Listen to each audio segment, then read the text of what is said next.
Well, good morning. Welcome to episode 4 of our series Shanghai in Lockdown. It is April 17th as I speak. It is morning, a beautiful morning in fact. It is day 26 of our lockdown. 21 of those continuously and a couple before that, or a few before that.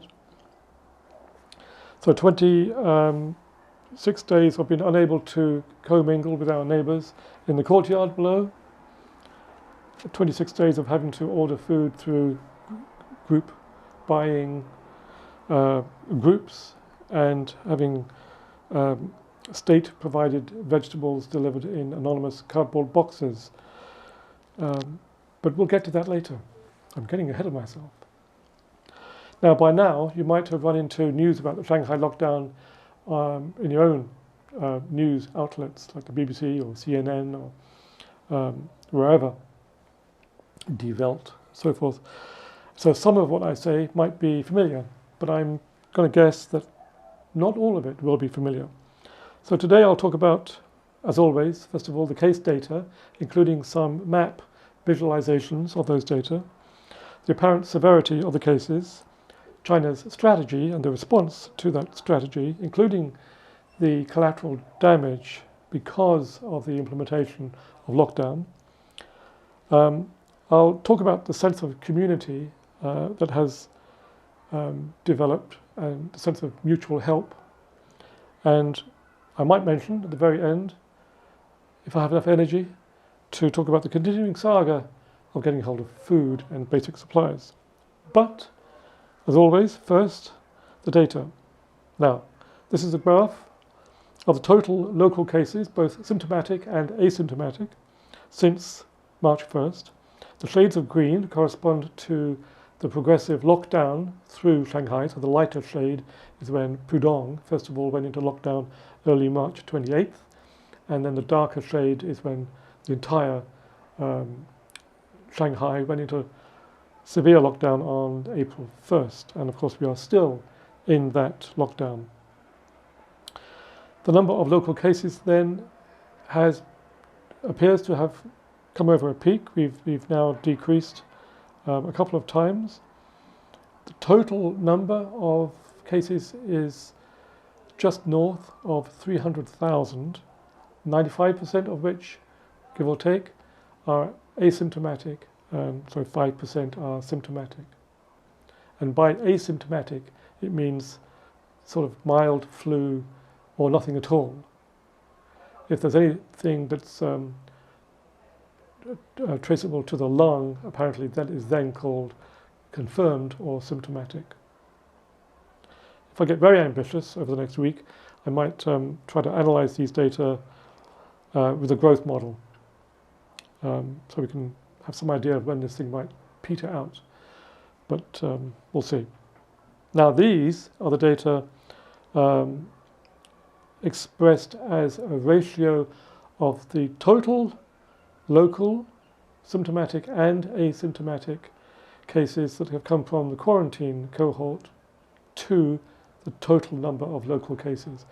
And if the quarantine process is working, then that ratio should trend to 1. And the 7-day moving average that I've shown on the graph is tending to 1, and it's stayed about 0.95-ish for the last 7 days, which is very good. So the quarantine process, as you'd expect, appears to be working. Let's look at these data now on a sort of spatial or in a map context. Now this comes from an app that was available that interrogated data provided by the Shanghai Health Commission. The maps, which look something like this, show with this red icon, show the location of a positive case. You can interrogate the data with a radial distance from a specified central point that you can choose. And then you can choose a date range. So I'll show you 3 examples of the sort of the propagation of positive cases in different parts of Shanghai with different radial distances. And I'll try to annotate this as I go along. I should say that we have to take the data at face value. We're not sure if the data set is complete or if the locations are accurate. But with those caveats, at face value, this is what we can see. Let's look first of all at the Shujiawei area. Now, Shujiawei is in the southwestern corner of what used to be called the French concession. So it's a former French concession area. For those of you familiar with Shanghai, the central point I chose is the corner of the park at Shujiawei, where the chimney tower is sort of a memento of the old foundry, brick foundry that used to be there. For those of you not familiar with Shanghai, then the former French concession area is characterized by a housing stock that is relatively low density. It's lane houses, 3 or 4 story shikumen houses, and the odd spattering of relatively old villas and apartment blocks, not particularly high and not particularly dense. In contrast, around the French concession area, and specifically along the highways that you can see, the housing stock is newer, much taller, much denser. Also on the map you can see the Lupu Dachao, or Lupu Big Bridge. It's one of the principal bridges that crosses the Huangpu, which goes through and divides Shanghai into 2 pieces. That will become an important landmark as we go through the data. So let's step through these data 2 days at a time, starting March 11th and ending on April 14th.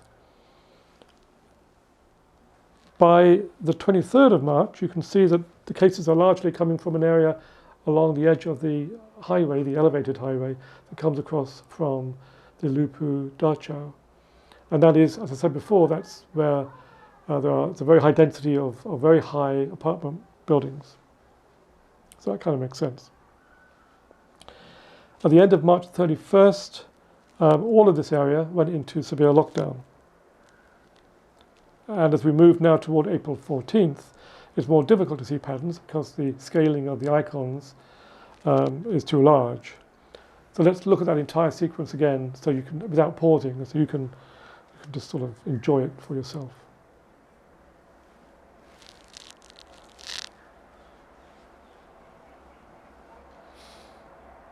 Now, let's take a look slightly farther north. This time, the central location is Shanghai railway station, which is the principal station in the north of Shanghai. Have a look at the map and get familiar with the geography. The Suzhou Creek runs sort of meanders through the central part of the area, and it joins the Huangpu River on the right-hand side of the map, or the east. I don't know if you can hear this, but just below me, I'm about 6 stories high here. A little Thomas the Tank Engine is running down the side of the street, cleaning the gutter. We have lots of these little Thomas the Tank Engines. Usually, when there's more construction going on, construction, of course, is completely stopped.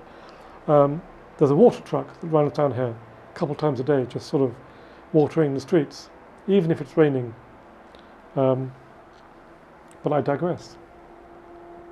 Now, keep your eye on the location of the railway station and the creek itself as we go through the data. In this case, we've limited the spatial extent to 3 kilometers from the station. And as we go through the sequence, again in 2-day increments, you'll see here, for example, at the 23rd of March, there's a definite cluster to the north of the railway station. And by the end of the month, that gap around the station is still quite visible. And there's a gap along the river too, or the creek, which is quite interesting.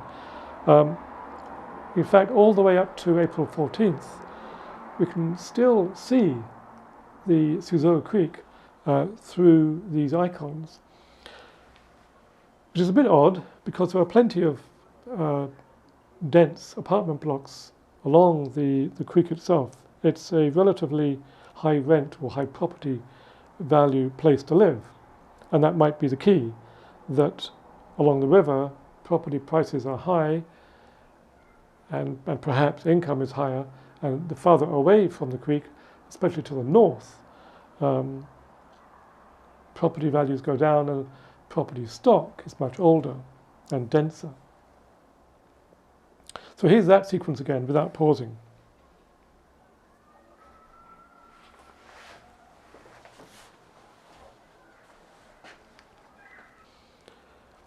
So both of those sequences were in Puxi, and now let's go to one in southern part of Pudong in what's called the New Bund area. New Bund area is a new development in Shanghai that is trying to be what the tin says, a new Bund.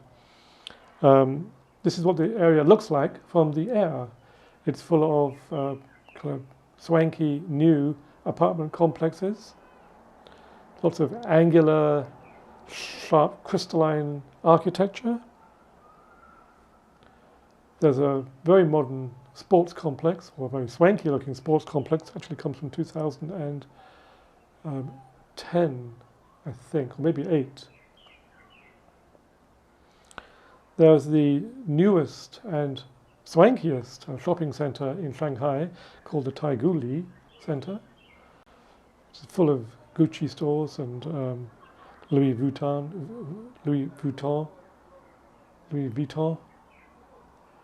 Dior. You can tell which sort of places I go to shop, can't you? And other Italian shops that I can't possibly pronounce. And there's an older housing stock here across the highway that is probably from the 90s or early 2000s, maybe even older, that's very dense and very different from the first part of the area that you saw. Anyway, let's sort of step through these data, and pausing again at the 25th of March. By this time, our area has been under lockdown since March 22nd, or continuous lockdown since March 22nd. The severe lockdown didn't start until March 28th. But you can see, even by then, most of the positive cases are coming from either Puxi across the river or from across the highway, the older building stock. Very, very few come from this side of the highway. And very few come from directly along the river front, because there are no apartment buildings there. Let's carry on with the data, which goes all the way till April 14th, and that pattern is still there all the way up to April 14th.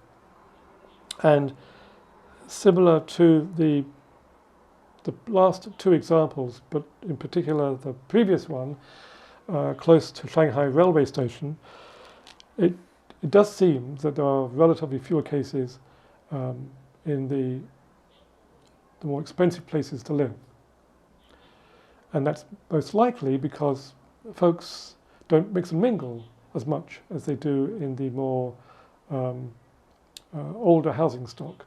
The older housing stock is characterized by wonderful authenticity. There are smells of food and hole-in-the-wall restaurants all over the place, and every single place along the road is a shop that is teeming with scooters and life and children.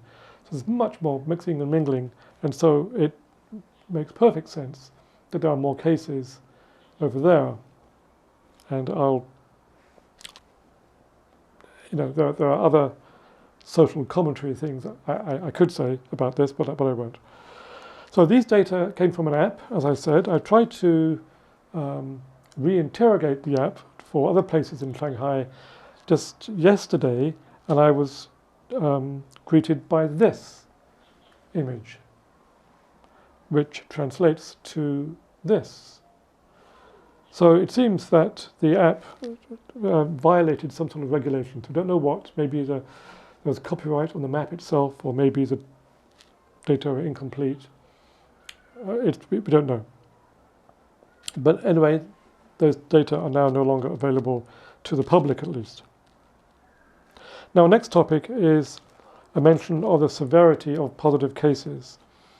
I've mentioned before, of the 310,000 plus or minus local cases, 95% are asymptomatic, and 5% are symptomatic. Those are official figures. Now, according to a new report published in Science a couple of days ago, there are 9 COVID-19 patients that are in severe condition. So 9 severe cases. One of them is a 33-year-old patient. The others are all between 70 and 93, and they all have serious underlying diseases, such as severe immune disease, advanced tumor, severe cardiovascular conditions, or organ failure. That is reported by a senior Shanghai Health Commission official, Wu Qianyu. None of those 9 folks were vaccinated.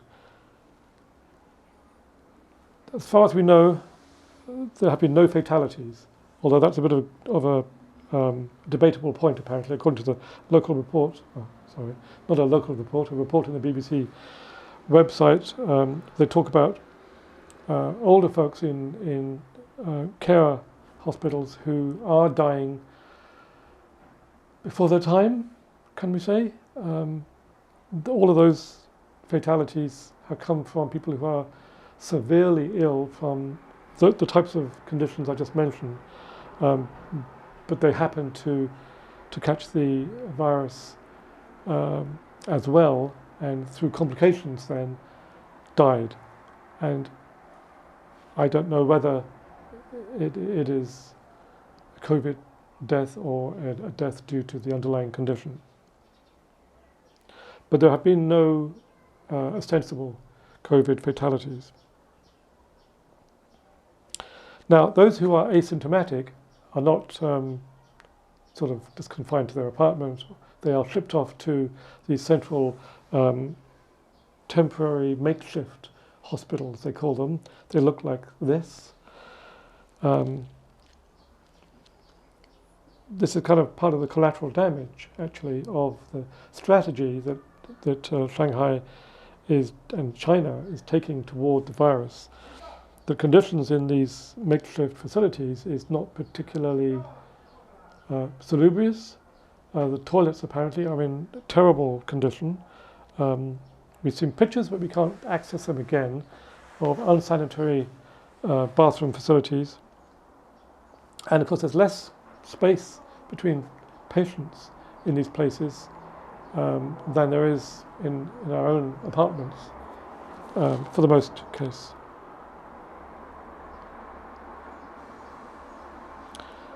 So given this state where most of the cases are asymptomatic, and where the makeshift hospitals are not necessarily as healthy or as good as just staying in your own place, the strategy of adoption of trying to prevent the spread of the virus is difficult to take, and increasingly on social media there are complaints about this strategy, which is now called the dynamic zero COVID-19 strategy. And a new report, again published in the official newspaper, according to Dr. Chu Jiming, a professor of respiratory and clinical care at the Shanghai Ruijin Hospital, says this: the strategy, which the professor said remains the most suitable and scientific coronavirus prevention measure for China, means that a resurgence of the pandemic in a region can be controlled immediately before a scaled transmission occurred. He said it was never meant to wipe out all the infections in a region. That's worth kind of underlying and saying again. It was never meant to wipe out all the infections in a region. That is strongly contradictory to the apparent methods that is taken by health officials here. As soon as one case arose in Shanghai prior to this outbreak, the response was immediate and severe. So I think that part of the response and strategy, therefore, is new. However, the implementation of this dynamic zero COVID-19 strategy is what we're going through now. And as I said earlier, there is a lot of collateral damage. So I don't like reporting on things or describing things that are coming from social media because it's difficult to verify those things. But it's impossible to escape the outcry that has emerged on all sorts of social media platforms. And so it's worthwhile going through at least a few stories that appear to be true. But there is the caveat that we don't know for sure. The first example is of a man who was undergoing regular treatment for renal dysfunction. So he had failing kidneys, and he needed a constant or regular injection of his medication. He had a particularly severe dysfunction, and so went to hospital to get the treatment. He didn't have a negative test at the time, so he had to have a test for COVID-19. He sat in the emergency room for 4 hours waiting for the result of that COVID-19 test and died in the emergency room. Another example comes from a writer who suffers from severe asthma. He had a severe asthma attack. He had taken 10 dosages of his normal medication, which was not helping. He could barely breathe and was on the verge of asphyxiating. His son called around hospitals to try to find him a hospital in fact, he called the local emergency number. They told him to find a hospital that would take him. They couldn't. So he thought, well, let's just call the ambulance, tell them we found a place, and at least we can use the ambulance's facilities, respiratory facilities. The ambulance came. They wouldn't take him because he didn't have a negative test result. So a neighbor apparently finally decided, well, I'll just take him, and drove him around different hospitals. I don't know how they got out of the compound or the villas, wherever they were, but somehow they did. Hospital after hospital refused until they came across some sort of darkened place, apparently, a darkened hospital, which took him in, and he survived. Now this report appears, it's been scrolling down both in Chinese and in English as I've been speaking, and I tried accessing it again immediately before I made this recording, so yesterday, and it's now gone. It violated regulations. The third episode, or third example, tells of a father with increasingly severe pains related to a previously diagnosed stomach cancer. He tried to go into hospital to get some painkiller meds, but needed a negative test to do that. No hospital would admit him.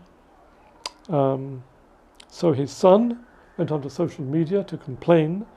That then shook some response from the trees. And the local authorities, his community authorities, said, okay, we'll find you a place in hospital, we'll find you meds, but you have to take down your social media postings, which he refused to do. A couple of days ago, so that report comes from about a week ago. A couple of days ago, we found out that he committed suicide.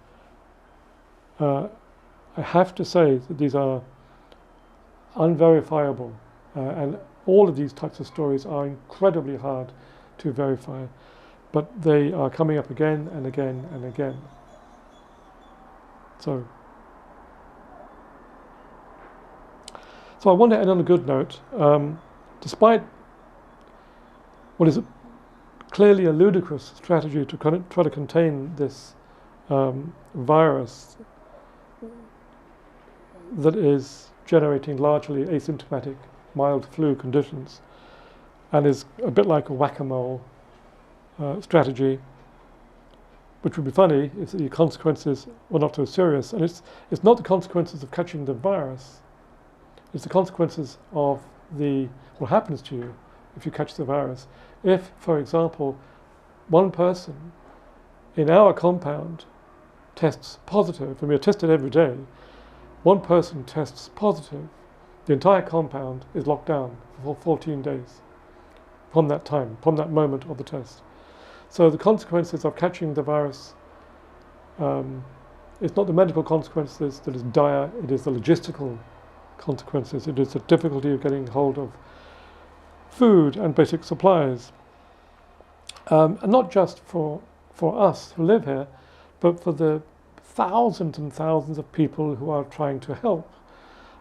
People have poured in, as I explained it in episode 3, from outside Shanghai to try to help in all sorts of ways. One cohort that has been neglected are the so-called baoan. Now the baoan is a Chinese name for the guard that stands guard at the compound gates.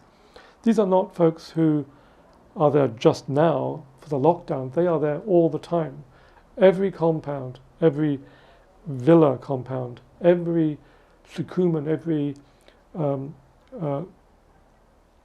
lane house complex, every complex in Shanghai and in China in general has what I call it, controlled access. And there was a guard, a baoan, at that controlled access. It's what makes China so incredibly safe. It's what makes it safe for women to walk around at any time of day or night. These folks are all dressed the same. They all wear a black uniform. They have baoan written across their chest, on their backs, in English, interestingly. They are friendly, they are helpful, they are the most poorly paid folks, and we know that because one of our distant relatives is a baoan. We found out a few days ago, they have no cooking facilities, they have no sleeping facilities, they can't leave their posts.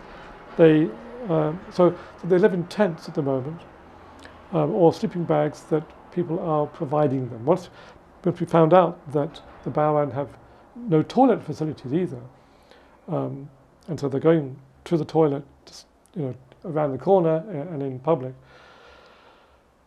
So people in the apartment blocks have suddenly started supplying these baoan, once they found out they were being treated this way, with the things they need, with hot meals, with places to sleep, and the management of the compounds provide them now with places to go to the toilet. And here's a picture of some of the biohazard folks who have to, because they are anonymized in these biohazard type suits, have to take all sorts of flack from people. So people make the point, we make the point of thanking them especially for coming here and helping us. It's no fun for these guys either.